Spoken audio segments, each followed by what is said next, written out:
All right, so for the mallet handle, we need to select a piece of stock that is 3/4 inch thick, and we're gonna rip that down to 2 strips of a little bit over 1 1/4 inches. The reason we're doing that is we're gonna glue those 2 pieces together. 3/4 plus 3/4 equals 1/2, 1 1/2. So our handle will be 1 1/2 by 1 1/4. After we get our handle all cut, you need to select your wood for your mallet head. And your mallet head, it is about 3.5 inches wide and about 5.5 inches long. And you want to figure a little bit of slop in that. So here you can see I'm lining up my pencil mark with the edge of the blade. I'll go ahead and cut that.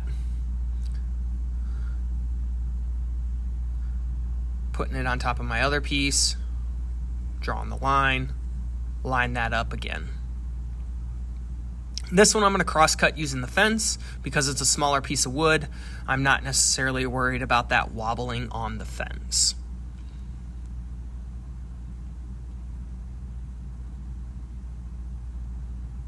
Here you can see I selected a piece of maple. I'm going to cut that down again to 3.5 by 5.5. This will again form my mallet head.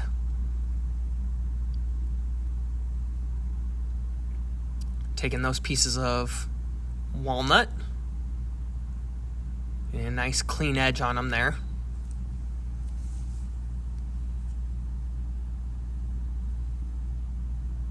Piece of maple.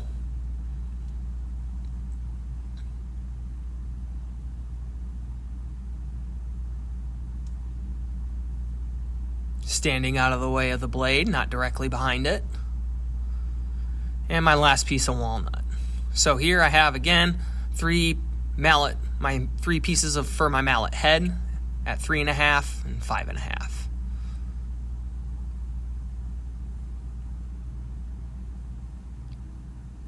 Now, what I'm doing here is I'm marking the middle and I'm going to cut this in half. We actually decided to use the dado blade, so I'm constructing the head a little bit differently. You guys would glue those 2 pieces together. I decide there's not enough real estate on the miter gauge, so again, I'm going to cross cut.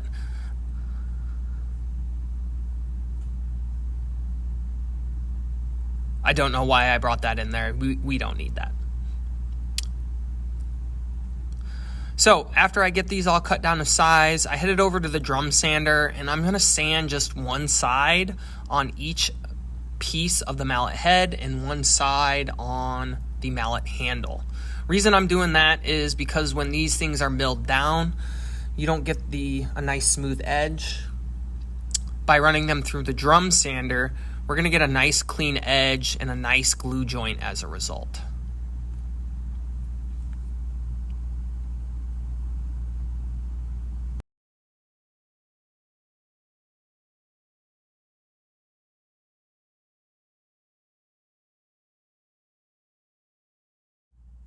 After running my boards through the drum sander, I'm going to start gluing stuff together. So I'm going to glue my 2 mallet handle pieces together.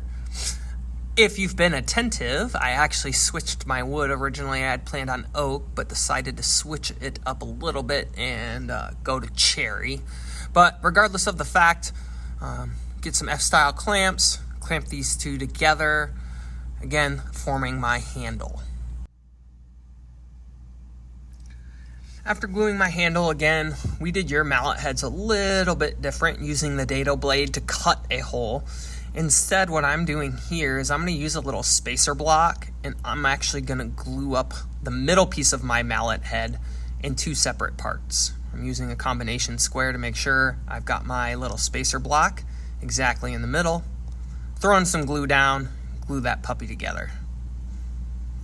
Again, we decided to follow the plans more closely in class, so this isn't necessarily what you're going to be doing, but it's along the same lines. You want to glue up that middle piece. You guys will take yours over to the dado blade to cut that gap in yours.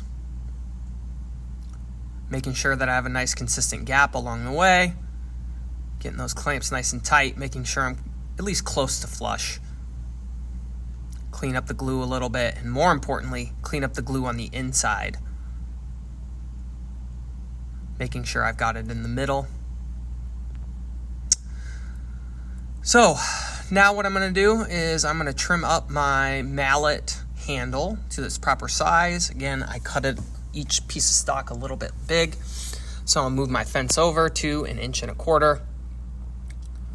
or just larger.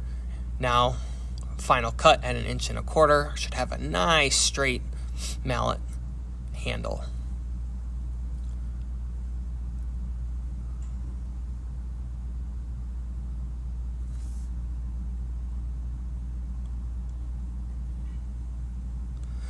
After that, I went ahead and cut it down to 1.5 inches. So what I'm doing right there is I'm making a mark, show how deep I need to make my tenon joint. Then we went over to the dado blade and used the dado blade to cut the tenon of my mallet handle. I am using the stop block on the miter gauge. Okay. You can also use your fence if you're using the dado blade at the same time. But again, not necessarily needed because I've got that stop block on the miter gauge itself. Set the blade height, making sure everything's in line and good.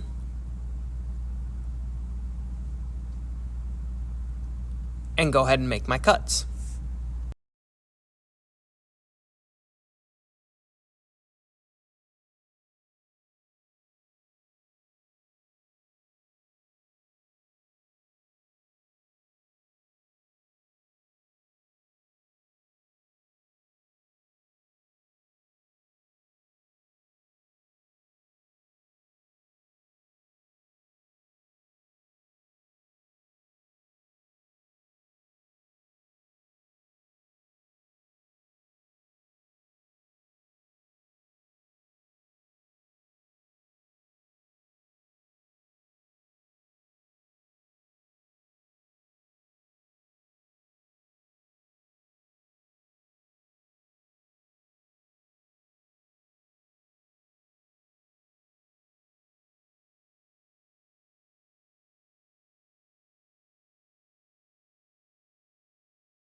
So I'll start this one off by first apologizing about the angle change. I don't know why I did that, but what I'm doing here is I'm making sure that my mallet fits securely in my mallet head. So what I'm trying to show you guys here is the gaps that are formed in there when I try to sandwich that last piece on. Those gaps are bad. So I used a few tools to clean it up. First thing I'm using here is the chisel. Trying to chisel away at that tenon because it's just a touch too big. Many of you, as you've been creating this, what you found is your mallet head, that middle piece, sticks up too high. Mine, it was the opposite. So I used the block plane and then I used an orbital sander to get it all into place, and then glued, once I had a nice secure joint, glued that final mallet head piece on there. So what I'm doing here is I'm making sure that the cuts I'm about to make are going to result in that mallet tenon, that head to be secure on the mallet and even on both sides. So I made a couple lines I'm going to take it over to the table saw and set my miter gauge to 5 degrees, and I'll go ahead and make those angled cuts.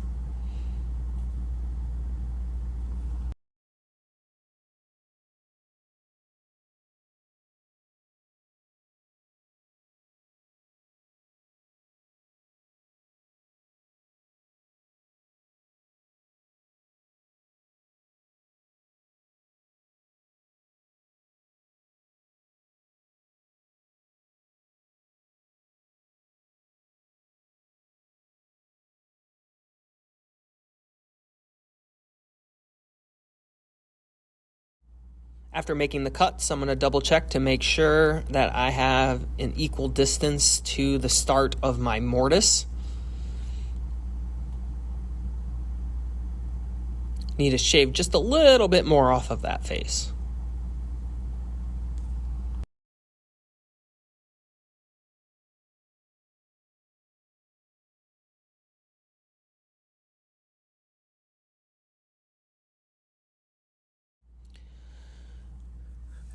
After creating my tenon, I took it to the table saw. I didn't film this part, but I took it to the table saw, and because my mallet was square, my handle was square, I was able to cut that tenon in half using the table saw. Now, many of you have figured if you already cut your taper, which I'm laying out right here, you had to do that on the bandsaw. Either one works. But this is perhaps the most tricky part because this, again, is just a freehand. It doesn't have to be perfect. It's a guideline. And honestly, what you're going to be doing is you're going to be relying on a sander to get it nice and even. So all you have to do is get it close when you're laying these out. And then even when you cut it on the bandsaw, rely on sanding it in order to get it down to its final symmetrical shape.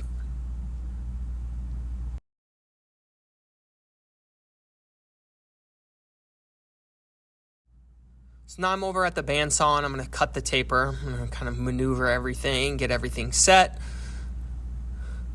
Sorry for the light. I didn't realize that it was going to be in the shot, but it's pretty easy, just following my cut or following my line on the cut.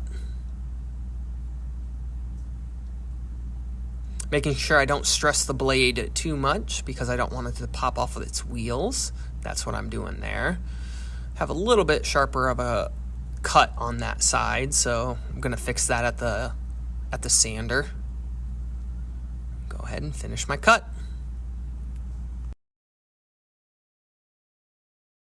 You can see here I'm not very happy with the symmetrical look of the taper, so I'm going to trim it up just a little bit on the bandsaw.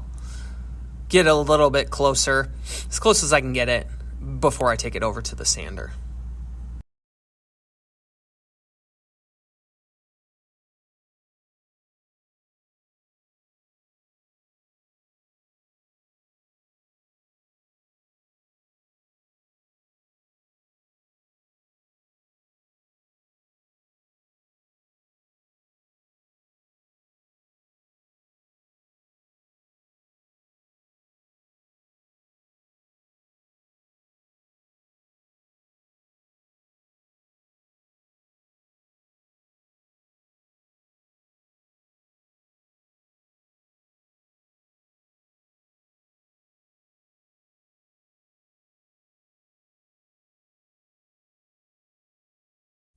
Now, this was one thing I learned, is that I probably would have been better off here taking it to the sander before the router table, because any imperfections in my bandsaw cut are going to result in a little bit weird of a round over. I fixed that by sanding them out, but it would have been a little bit less work to sand and then go to the router table, so I wouldn't have those imperfections in my round over.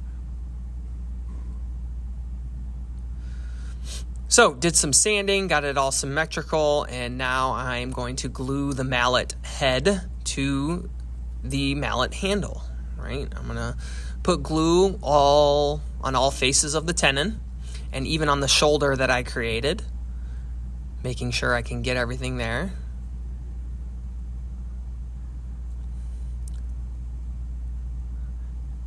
And sneak off to grab some clamps and clamp that head all the way down.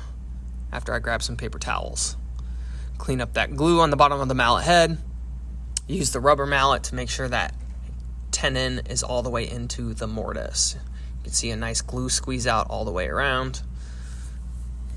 Then I'm going to clean up with some dry paper towel.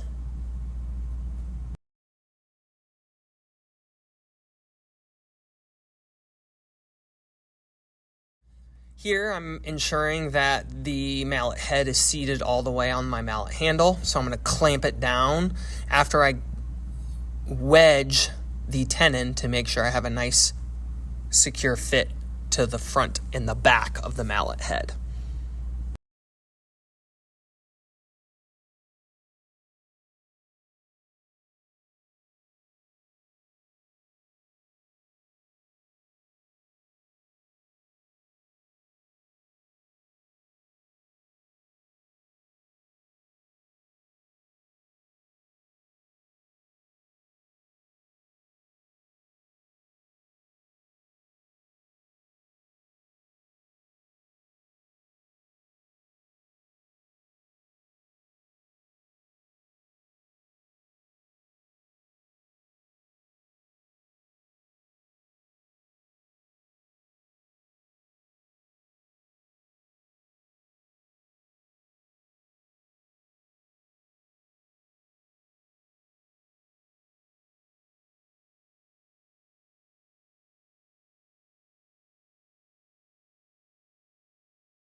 After I do a little bit more glue cleanup, that's about it. Everything else is cosmetic.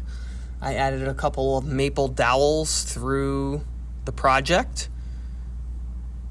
Add a little bit of flavor, sanded everything down, and then added a chamfer all around the mallet head.